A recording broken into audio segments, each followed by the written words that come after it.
Break के बाद आपका एक बार फिर खैर मकदम है। हम बातचीत कर रहे हैं काला धन को लेकर के सरकार की जो नीति है उसके ऊपर बहुत सवाल उठ रहे हैं। हालांकि संबित पात्रा कह रहे हैं कि नहीं, हम लोगों ने इस पर बहुत अच्छी पहल की है, हमने लिस्ट भी दे दी है, सारी कंट्रीज से हम ट्रीटी करने की भी कोशिश कर रहे हैं और इस पर जल्द कुछ ना कुछ अच्छा होगा, लेकिन टाइम नहीं बता पा रहे हैं। हमारे साथ आम आदमी पार्टी के सीनियर लीडर सोमनाथ भारती जी हैं।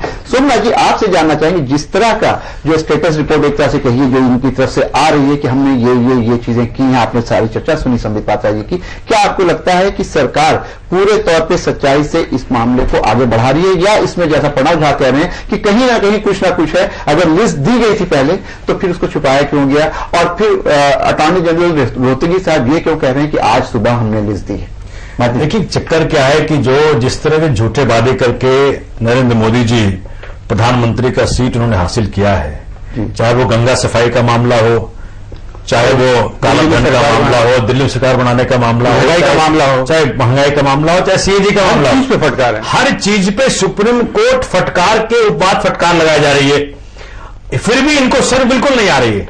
पता नहीं किस मुंह से ये आके बता रहे हैं, क्या क्या एक्सप्लेनेशन दे रहे हैं, हमें तो समझ में नहीं आता। हम आम आदमी है, ये कह रहे हैं जी वो जो मोदी जी ने कहा 15-20 लाख रुपया हर आदमी अकाउंट में आएगा, पता नहीं कब आएगा, कैसे आएगा, उनको पता नहीं है, उनको खुद पता नहीं है। तो क्या इन्होंने जो वादे किए ये पूरा धोखा दिया जनता को और झूठे वादे पे आ गए। उससे बड़ी बात मुझे ये जाननी है, संबित जी से जाननी है, और अपने कांग्रेस के जो भाई साहब बैठे हैं प्रणव भाई, उनसे भी जाननी है कि जो काला धन कहीं स्विस बैंक में पड़ा हुआ है, तो क्या कोई स्टे ऑर्डर है कि वो काला धन वहां पड़ा रहेगा?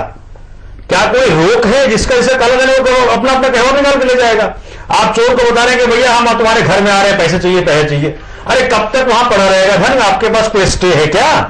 या आप क्या करने वाले हैं? ये खोदा पहाड़ निकली चुहिया, अपने इतना हंगामा मचाया, 25 करोड़ रुपए की बात निकली कि भाई 25 करोड़ रुपया फलाने आदमी का है। मैं तो सोच रहा हूं कि मैं चांसलर ऑफ जर्मनी को चिट्ठी लिखूं, और जहां जहां और भी ऐसे बैंक है वहां के बैंकों के हेड को चिट्ठी लिखूं, वहां के जो स्टेट के हेड है, कि भाई हमारा देश ह्यूमन राइट्स का वायलेशन का शिकार है जी, और हमारी जनता बेवकूफ बनाई गई है, कांग्रेस को बेवकूफ बनाई गई है, और भाजपा बेवकूफ बनाने के संयंत्र में शामिल है। तो ये हम लोग कब तक बेवकूफ बनते रहेंगे? ये भाजपा शासन करने आ गई, पहले कांग्रेस शासन करते रही, झूठे वादों पे ये आ गए, ये कब तक बेवकूफी बनाने का सिलसिला चलता रहेगा? ये मैं सभी बातें जानना चाहता हूं। जी संबित साहब, सोमनाथ भारती जी ने ये कहा कि हम बिल्कुल कहीं भी आपकी बात से बिल्कुल इनको इत्तेफाक नहीं है। ये कहते हैं कि पहले कांग्रेस ने मुल्क को बेवकूफ बनाया, काला धन के मामले पे कहती रही कि काला धन है या नहीं है, हम जांच कर रहे हैं। इनका एक बहुत पर्टिनेंट क्वेश्चन ये है कि आप चोर को ये बता रहे हैं कि हम तुम्हारे घर में आने वाले हैं। यही स्थिति अभी बनी हुई है कि हम लोग इतना इस पर डिस्कशन कर रहे हैं, इतना सरकार की तरफ से बातचीत हो रही है, तो जिसका भी अकाउंट है ये भी बात पता चल रही है कि सब अपना अपना बैंक अकाउंट बंद करके निकल रहे हैं, लोग बहुत सारे जा चुके हैं। दूसरी अहम बात यह है कि 6 साल से जब इस पर बातचीत हो रही थी, एक प्रावधान यह भी है कानून का कि 6 साल से पुराने अकाउंट की आप जांच नहीं कर सकते हैं, तो आखिर आप जांच कीजिएगा क्या? देखिए, बड़ा आश्चर्य का विषय है। पहले तो मैं सोमनाथ जी को जितना सुन पाया, जी मुझे एक बात बड़ा आश्चर्य हुआ कि वो कह रहे थे कि वो कुछ फॉरेन कंट्रीज को चिट्ठी लिखने वाले हैं जी, और चिट्ठी लिख के कहने वाले हैं कि इंडिया में ह्यूमन राइट वायलेशन हो रहा है। तो मुझे तो बड़ा आश्चर्य हो रहा है कि सोमनाथ भारती हिंदुस्तान के निवासी हैं या हिंदुस्तान के खिलाफ देशद्रोह करने वाले हैं।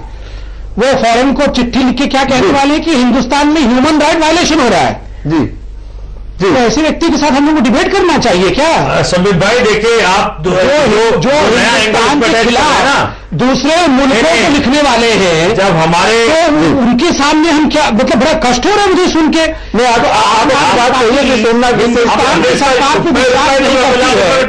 दूसरे देशों की सरकार को चिट्ठी लिखेगी इंडिया के खिलाफ, मैं उस व्यक्ति के साथ डिबेट करूंगा।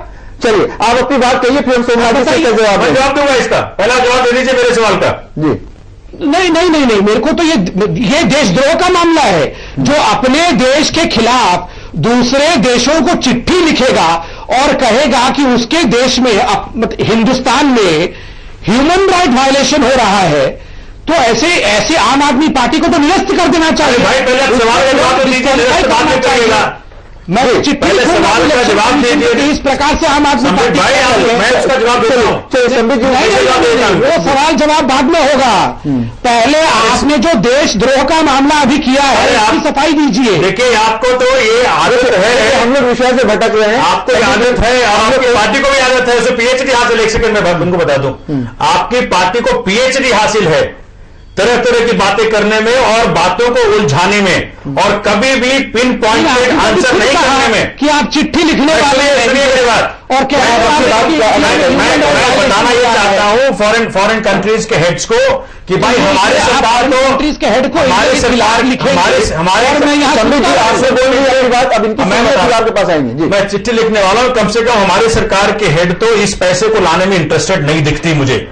कम से कम अगर आपको लगता है कि भारत की जनता का भला हो तो उन बैंकों के खातों को बंद कर दीजिए और आप वहां से नाम रिलीज कर दीजिए। क्योंकि हमारे सरकार ना कांग्रेस को इंटरेस्ट था ना भाजपा को इंटरेस्ट है। आम आदमी के लिए तो आप दोनों के दिलों में कोई जगह ही नहीं है। तो मैं असहाय होकर के एक फॉरेन कंट्री के हेड को लिखना चाहता हूं कि भाई कम से कम आप अपने यहां से भारत की जनता के इंटरेस्ट में नाम रिलीज कर दीजिए। चलिए आप कमाल फारूकी साहब, ये आपको आपकी दुर्दशा पे इशारा है। सोमनाथ आप तो समझ नहीं पा रहे उसका। सोमनाथ जी ने ओबामा जी बिल्कुल तुरंत अगले दिन रिलीज कर देंगे। सोमनाथ जी ने एक बात कही है, जो बात संबित जी से भी मैंने पूछा कि भाई आप चोर को ही ये बता रहे हैं कि हम तुम्हारा फंड लेने वाले हैं, पैसा लेने वाले हैं। ऐसा नहीं, सरकार ये बता रही है तो जाहिर सी बात है अगर कहीं पुलिस दबिश देने वाली है और पहले उसको पता चल जाएगी पुलिस आए तो वो तो अपनी बचाव को उपाय करेगा। तो ऐसी सूरत हाल में कमाल साहब लगता है कि कुछ फायदा होगा? नहीं, मुझे नहीं लगता है कि कोई फायदा हासिल होने वाला है। उसकी वजह आपने बहुत इंपॉर्टेंट एक पॉइंट रेज किया था कि आप, क्योंकि वो आपने शायद रेज किया था, भाई ने रेज किया था कि आपने वहां अकाउंट को ऑपरेट करने के ऊपर कोई स्टे तो है नहीं, बिल्कुल नहीं, वो तो चल रहा है, कंटिन्यू चल रहा है अकाउंट। तो अगर जैसे मेरे पास फॉर एग्जांपल वहां पर 10 ट्रिलियन रुपीस था, हाँ, तो मैंने उसमें से 9.999 ट्रिलियन निकाल लिया जी। अब कल मेरा क्या करते हो आप? बिल्कुल करेंगे, क्योंकि आपसे पूछा जाएगा उस फलां तारीख को इतना बिल्कुल ठीक, फिजिकल ट्रेस है। तो मैनिपुलेशन नहीं हो सकता। देखिए मैनिपुलेशन तो मेरे भाई नहीं हो सकता, लेकिन सवाल ये पैदा होता है जो पैसा जहां पे उसको दे दिया आप 6 साल 8 साल हो गए, वो टाइम बाउंड हो जाएगा, वो नहीं हो पाएगा, कैसे करोगे आप? आपके पास हमारे साथ मुझे बहुत देर से बैठे हुए सीनियर सहाफी अजय कुमार। अजय जी, आपने सारी पार्टीज के लोगों की बात सुनी, भाजपा की भी सुनी, कांग्रेस की भी जो सुनी, आम आदमी पार्टी की भी सुनी और कमाल फारूकी साहब, आपको क्या लगता है कि ये पूरे मामले में कहीं जनता के साथ इंसाफ मिलेगा या ये चीज ऐसे ही गोल गोल घूमती रहेगी? देखिए फैसल साहब, ये बहस जिस तरह से यहाँ अभी बहुत अच्छा प्रतिबिंब देखने को मिला, पूरी पटरी से उतरी हुई है जी। न कांग्रेस को चिंता है, माफ करें सोमनाथ भारती जी, ना इनको वास्तविक ईमानदारी पूर्वक चिंता है। और फारूकी भाई ने अर्थशास्त्र के हिसाब से कुछ बातें कहा, लेकिन पॉलिटिकल तरह से जिस तरह से उन्होंने भी इस बात को रखा, तो मुझे तो एक ही चीज लगता है कि जो पेड़ पौधे बीमार थे उनकी तो दवा दारू हुई दोस्तों, क्या करें जब पूरा खेत बीमार है। तो ये जो प्रतिबिंब है इस बहस का ब्लैक मनी के ऊपर और ऐसे तमाम मुद्दों के ऊपर, वो यही रेक्टोट्रिक्स का गेम है। और राजनीतिक पार्टियां जब विपक्ष में होती हैं तो बिना इन बात को, मुझे यहां पे भाजपा को यह कहना पड़ेगा कि सरकार चलाने की जो किसी ने इस पूरी बहस में इंटरनेशनल प्रोटोकॉल की बात नहीं की, किसी ने आपके उन देशों के साथ क्या संबंध है या क्या कॉन्फिडेंशियलिटी क्राइटेरिया है जिसको सुप्रीम कोर्ट मानता है। खुद इसमें सुप्रीम कोर्ट का स्टैंड दो तरफा है। वो 2012 में ये कहता है कि ये इलीगल होगा उनके नाम को पहले पब्लिक डोमेन में लाना बिना जांच किए हुए, आज सुप्रीम कोर्ट कहता है, और आज सुप्रीम कोर्ट कहता है 2014 में कि नहीं साहब, नाम तो पब्लिक डोमेन में आने चाहिए। तो ये भी आया है होने के बाद। उसके पहले का एक स्टेज है जब एसआईटी की परफॉर्मेंस हुई थी, उसमें फिर सरकार का पक्ष आया तब सुप्रीम कोर्ट ने। तो ये जो सवाल है कि आप देश को क्या करना चाहते हैं। कांग्रेस की सरकार में वोडाफोन का केस हमें याद है, सीएजी का हंगामा हमें याद है, दिल्ली में आपकी सरकार का हंगामा हमें याद है। जो आप बात कह रहे हैं कि आम आदमी इसमें कहां है, मैं ये कहता हूं चलिए ठीक है, देश का इतना बड़ा धन बहुत बड़ा संख्या पे भी है बाहर चला गया। मैं कहता हूं कि देश की राजनीतिक पार्टियां, आप कांग्रेस, यह क्यों नहीं मांग करती है कि इस रोग को समूल जड़ से उखाड़ फेंकने में आखिर कौन सी बाध्यता है। इस पार्लियामेंट सत्र में ब्लैक मनी जनरेट ही ना हो, इसके लिए कौन से कानून पर सीरियस बहस हो रही है? हम सुपरफिशियल कॉस्मेटिक सर्जरी करने में लगे हुए हैं। कोई बाबा कहीं पे कुछ मुद्दा उठा देते हैं कि 1000 टन, और पूरी सरकार और पूरी राजनीतिक सोच और इंटेलेक्चुअल सोच हमारे उसके पीछे भाग रही है। मतलब तो ये होना चाहिए था कि ठीक है, इस पे कार्रवाई होगी, हो रही है, चलिए आपने अपनी बात जनरेट ना हो उस भाजपा, उसके लिए भाजपा की मैंने मैनिफेस्टो से कोट करना चाहूंगा। संबित पात्रा जी, आप इस तरह से भाग नहीं सकते हैं।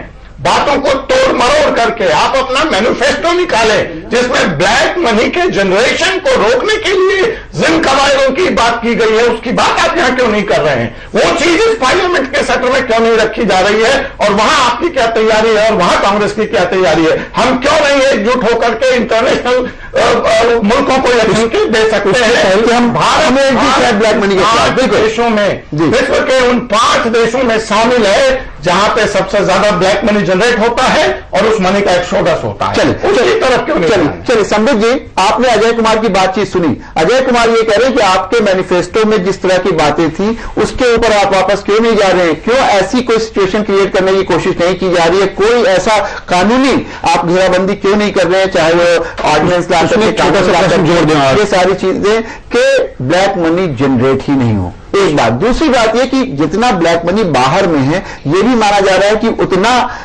उससे ज्यादा या कम से कम उतना देश के अंदर भी है। अंदर में जो देश के ब्लैक मनी है उसके ऊपर क्यों बातचीत नहीं हो रही है? क्या कहीं किसी कॉर्पोरेट घराने का प्रभाव है या किसी और चीज का प्रभाव है या सरकार के पास विल की कमी? देखिए, आपको ध्यान होगा जब कांग्रेस की सरकार थी, आप बीजेपी की बात करें ना, पार्लियामेंट के, अरे आप शांत हो जाइए। डॉक्टर साहब क्यों बरगलाने वाली बात करते हैं? आपसे पूछा जाता है, आप अमली की बात करने लगते हैं। आपको 6 महीने होने वाले हैं, मैंने अभी सरकार में बैठे हुए नहीं कहा है। और उनसे क्या पूछ रहे हैं आप? उनसे एक प्रश्न पूछिए हमारी तरफ से कि आज 51 देशों का आज मीटिंग है OECD का, जहां की आज ये सवाल चोरी को लेकर के आज मीटिंग हुई थी। सबन बीजेपी की अखबारों में भी आया है। OECD की मीटिंग में कौन रिप्रेजेंट कर रहा है आपको? कारण क्या है? जब मैं कुछ बोल रहा था तो बीच में कौन ऐसा बोलना शुरू कर देता है? मैं कांग्रेस से बोल रहा हूं। प्रणब है कांग्रेस के, पूछिए इनसे। सुनिए ना आप, फिर मैं जवाब। डॉक्टर साहब एक मिनट,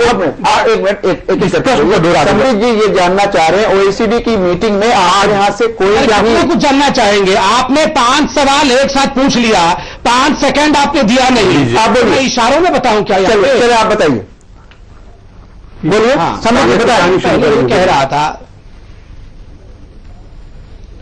पार्लियामेंट में उस समय के CBI के डायरेक्टर अश्विनी कुमार जी को काले धन पे एक बार भाषण देने के लिए कहा गया था। जी। अश्विनी कुमार जी ने वहां भाषण दिया था और जब उनसे पूछा गया था कि काला धन आखिरकार देश में क्यों इस प्रकार से जनरेट हो रहा है, तो उस समय के CBI डायरेक्टर ने पार्लियामेंट में कहा था, यथा राजा तथा प्रजा। जैसी राजा है, जैसी सरकार है मनमोहन सिंह जी की, ठीक उसी प्रकार का काम हो रहा है। उसी का एक्सट्रापोलेशन अब इस सरकार में लाइए। मोदी जी ने बहुत स्पष्ट रूप से कहा है, ना खाऊंगा ना खाने दूंगा। तो ये प्रोसेस खाने उनका क्या हो गया है कि किस प्रकार से करप्शन को रोका जाए, किस प्रकार से काले धन को हिंदुस्तान नहीं जाने दिया जाए और जो बाहर है उसे अंदर लाया जाए। और मैं बोल रहा हूं कि ये सरकार इसे करके रहेगी। अरे भाई कब करके रहेगी ये तो जानना चाहते हैं। अब तक कैसे करके रहेगी? अरे जो वादों में अभी भी चुनाव में करके रहेगी तो कमिटमेंट कहाँ है? वो तो आगे वोट में है, वो ब्लूप्रिंट हमने मान लिया। कांग्रेस के जो स्पोर्ट्समैन यहाँ पे हैं, कांग्रेस को जो रिप्रेजेंट कर रहे हैं प्रणव झा, वो ये कह रहे हैं कि करके तो दिखाइए, सिर्फ भाषण हो रहा है। आज गए क्यों नहीं है? चुनाव के मोड में है और आपने उस सवाल का जवाब नहीं दिया। OECD की मीटिंग में क्यों काला धन तो जनरेट करने वाली ही कांग्रेस थी। अरे भाई उसको छोड़िए, हम कांग्रेस 11 करोड़ वोटों के साथ और 44 लिखा हुआ है। डॉक्टर साहब, अरे डॉक्टर साहब बात सुनो हमारी। परिवार डॉक्टर साहब का प्रथम परिवार है। अरे डॉक्टर साहब रकम बाहर है। डॉक्टर साहब 11 करोड़ वोटों और 44 सीटों के साथ हम विपक्ष में बैठे हैं। हमने SIT फॉर्म नहीं किया, हमने कुछ नहीं किया, उसका हमें जनता ने पारितोषिक दे दिया।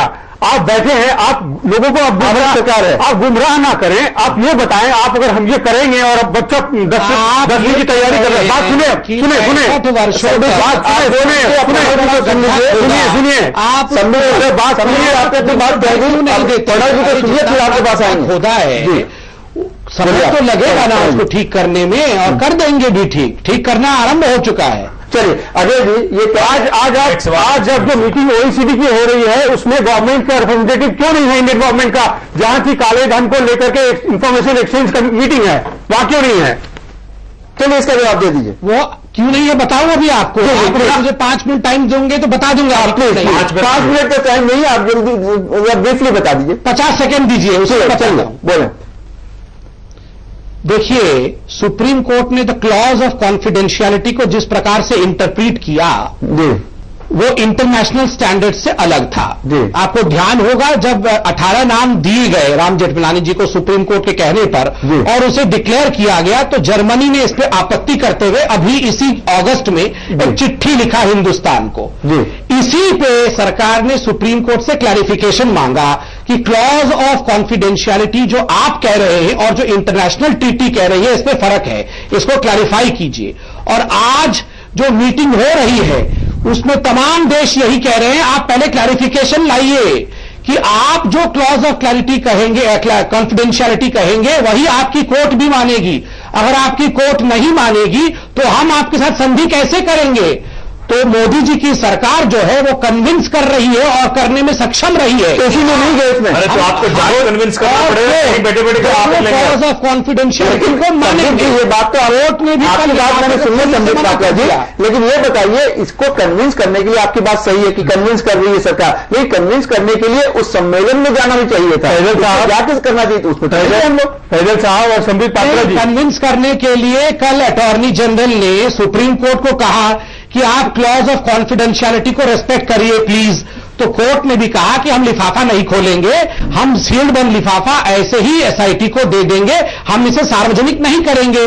तो एक तरह से इस आपने की बात कह ली, आपने अपनी बात कह ली। सोमनाथ भारती जी आपसे, संबित पात्रा जी, सोमनाथ भारती जी कुछ आपसे सवाल करना चाह रहे हैं।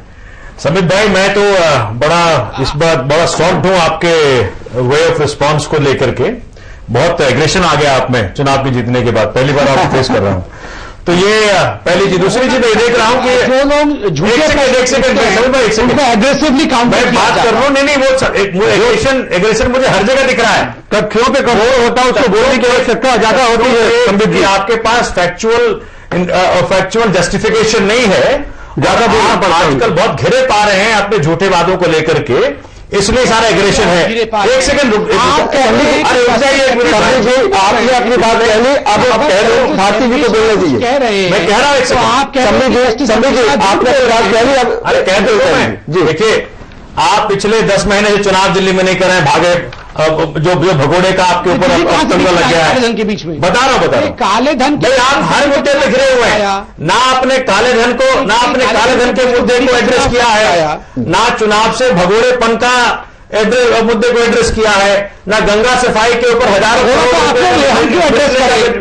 एड्रेस किया है। आप जिस तरह से मिनिस्टर बनने के लिए क्या हुआ? सुन तो लीजिए, प्राइम मिनिस्टर बनने के लिए नहीं, प्राइम मिनिस्टरशिप के ऊपर तो आपके पार्टी का वर्चस्व रहेगा। क्यों आकाशवाणी कहीं से हुई है कि अब तो भाजपा ही देश में प्राइम मिनिस्टर है। भारती जी आपको यहाँ पे रोकना पड़ेगा, समय हो गया ब्रेक का। ब्रेक के बाद वापस आएंगे, चर्चा जारी रहेगी। लेते हैं ब्रेक।